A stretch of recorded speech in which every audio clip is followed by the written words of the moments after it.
taklif qiluvchi kod degan joyga videoda ko'rsatilgan kodni yozasiz va videoda ko'rsatilgan joyga tasdiqlash belgisi ya'ni galcha qo'yib keyingisi tugmasini bosishingiz mumkin. Va sizda ushbu o'yinchilar bu yerda harf va raqamlardan iborat 8 sariq parol tuzishingiz kerak va ixtiyoriy maxfiy so'z kiritasiz va keyingisi tugmasini bosishingiz mumkin.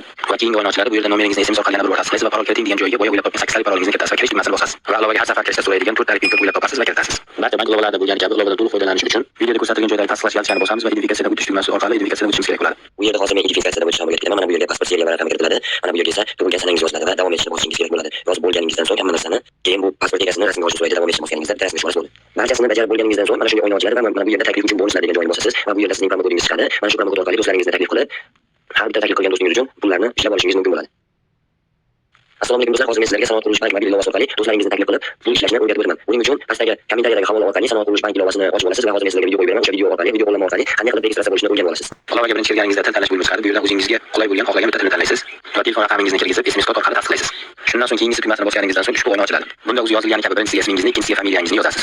E'tiborli bo'ling, aksiyada qatnashishni boshlash uchun taklif qiluvchi kod degan joyga videoda ko'rsatilgan kodni yozasiz va videoda ko'rsatilgan joyga tasdiqlash belgisi ya'ni galcha qo'yib keyingisi tugmasini bosishingiz mumkin. Va sizda ushbu o'yin ochiladi. Bu yerda harf va raqamlardan iborat 8 sariq parol tuzishingiz kerak va ixtiyoriy maxfiy so'z kiritasiz va keyingisi tugmasini bosishingiz mumkin. Va keyingi o'yin ochiladi. Bu yerda nomeringizni ism orqali yana bir bor tasdiqlaysiz va parol kiriting degan joyga bo'yab o'ylab topgan 8 sariq parolingizni kiritasiz va kirish tugmasini bosasiz. Va ilovaga har safar kirishda so'raydigan 4 tarif o'ylab topasiz va kiritasiz. Barcha bank ilovalarida bo'lgan kabi ilovadan to'liq foydalanish uchun videoda ko'rsatilgan joydagi tasdiqlash galchani bosamiz va identifikatsiyadan o'tish tugmasi orqali identifikatsiyadan o'tishimiz kerak bo'ladi. Bu yerda hozir men identifikatsiyadan o'tish omiliga kiraman. Mana bu yerga pasport seriya va raqami kiritiladi. Mana bu yerga esa tug'ilgan sanangiz yoziladi va davom etishni bosishingiz kerak bo'ladi. Yozib bo'lganingizdan so'ng hamma narsani keyin bu pasport egasini rasmga olishni so'raydi. Davom etishni bosganingizda rasmga tushirish bo'ladi. Barchasini bajarib bo'lganingizdan so'ng mana shunga o'yin ochiladi va mana bu yerda taklif uchun bonuslar degan joyni bosasiz va bu yerda sizning promokodingiz chiqadi. Mana shu promokod orqali do'stlaringizni taklif qilib, har bitta taklif qilgan do'stingiz uchun pullarni ishlab olishingiz mumkin bo'ladi.